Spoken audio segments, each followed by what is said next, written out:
What's up, guys? So I want to do a quick video on some upgrades slash maintenance I'm going to be doing to my 300.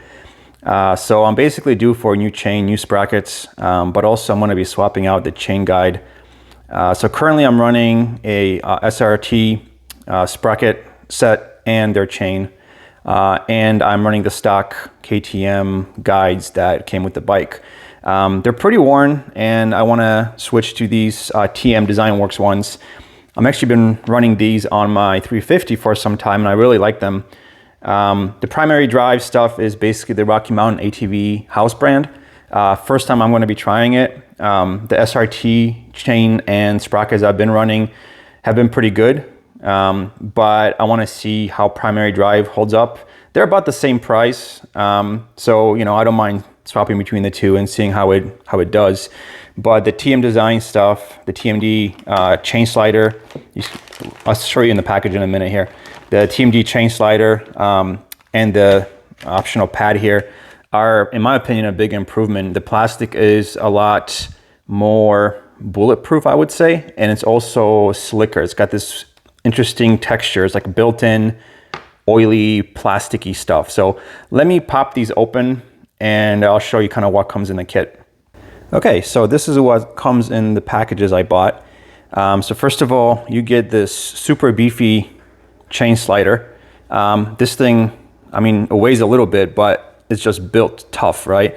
It's supposed to help protect the swing arm attachment points where this goes on compared to the stock. This comes with a replaceable bottom slider pad. You can see in there the stuff on the bottom with the ridge. And the stock one is great. That's the one I've been running on my 350, but they offer an upgraded version, which supposedly lasts a little longer. It's slightly different material. So I went ahead and ordered this. I'm going to be swapping this in here, and then I'm going to take the stock one and put it in the 350 because that's going to be due for a new chain in a bit as well. But that comes essentially with these two pins, right, which are the same pins that are in here. Please pardon my shoes and please pardon the lighting. I'm doing this sort of off the cuff. But like I said, this attaches pretty easily with just a couple of screws, and they give you the hardware as well, right? And then you get your, actually, I apologize. I think, no, yeah, this hardware goes with this and that, right? So you get the actual chain slider, right? And again, it's a little hard to describe, but this plastic just feels like a oil impregnated plastic, right? Almost feels rubbery, but the friction is really good. Or I should say the lack of friction is really good.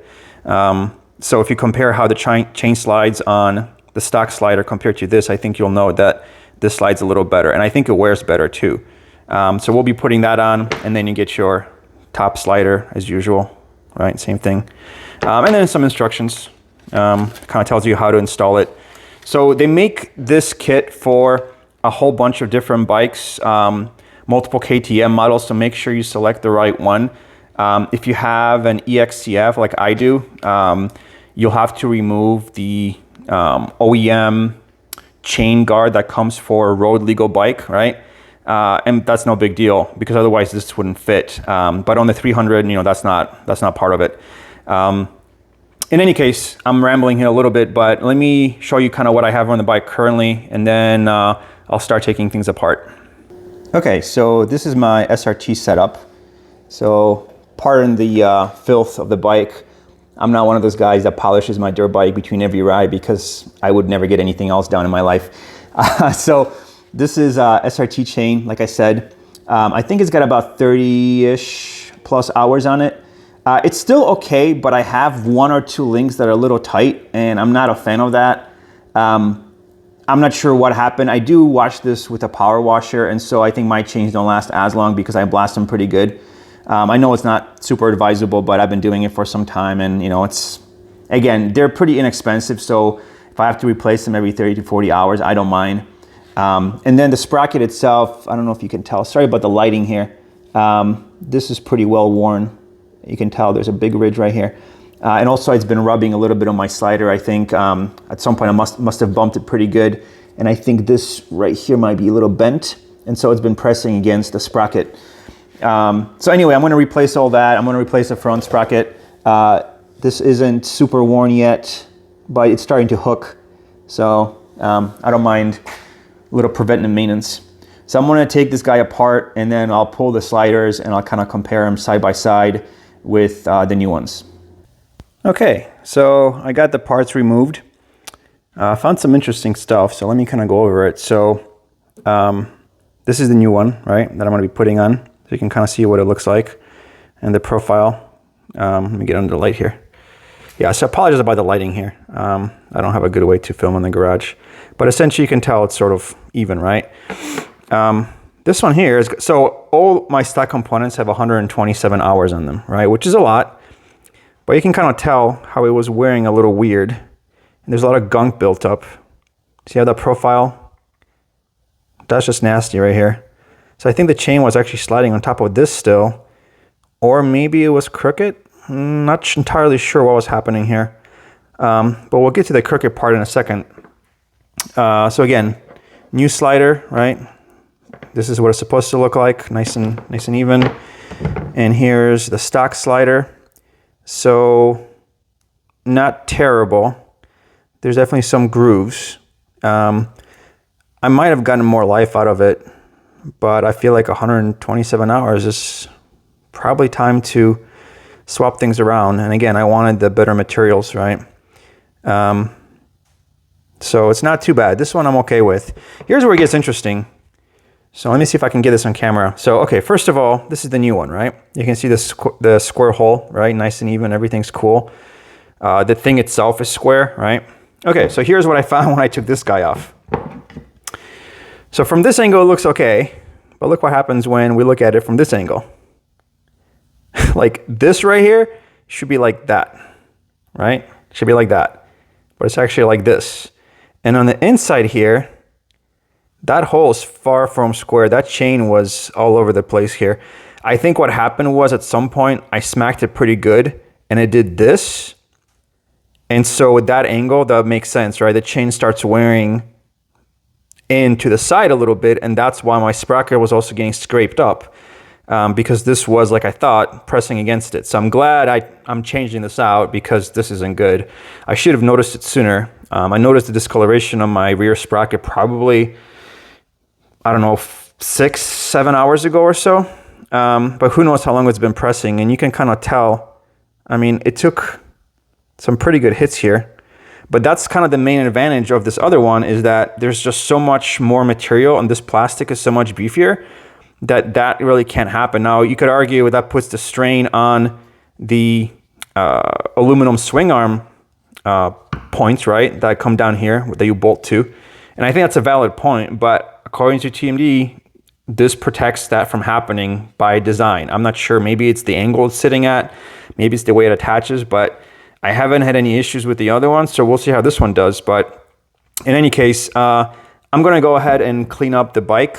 Also I swapped the slider I mentioned. So, I mean, it looks exactly the same, but here's the stock one I took out. Again, no real reason other than I wanna try the slightly more durable one. These pins that have to come out took a little bit of pounding, but this is what they look like.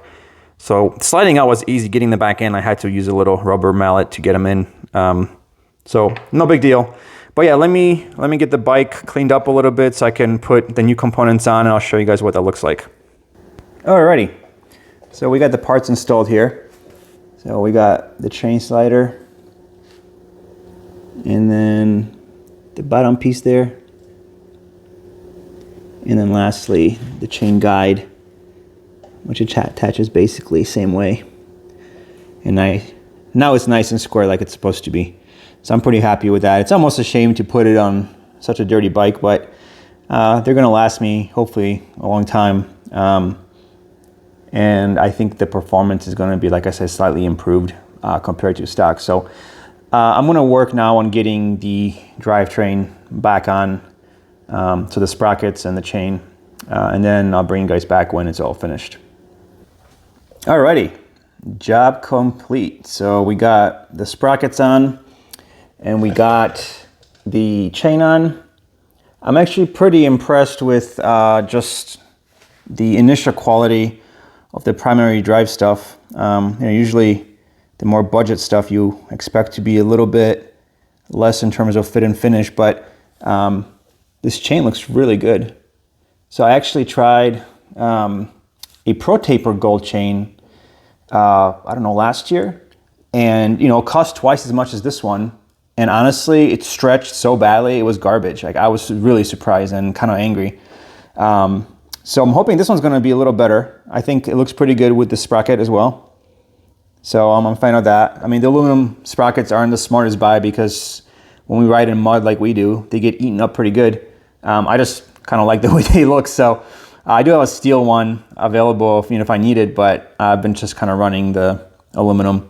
So anyway, I'm pretty happy with it. Again, I think it looks pretty good. Not really one for fancy gold chains, but I think this one fits the bike pretty nicely. So, and you can see how the guide is now square with the chain like it's supposed to be. Ignore that noise. There's a hurricane outside. So everything is pretty well aligned as it should be. I'm excited. I'm going to take it for a test ride, hopefully tomorrow if it's not pouring rain, and I'll let you guys know how it goes during the first official ride, which will hopefully be next weekend. Anyway, thanks for watching, and I hope you guys enjoyed it.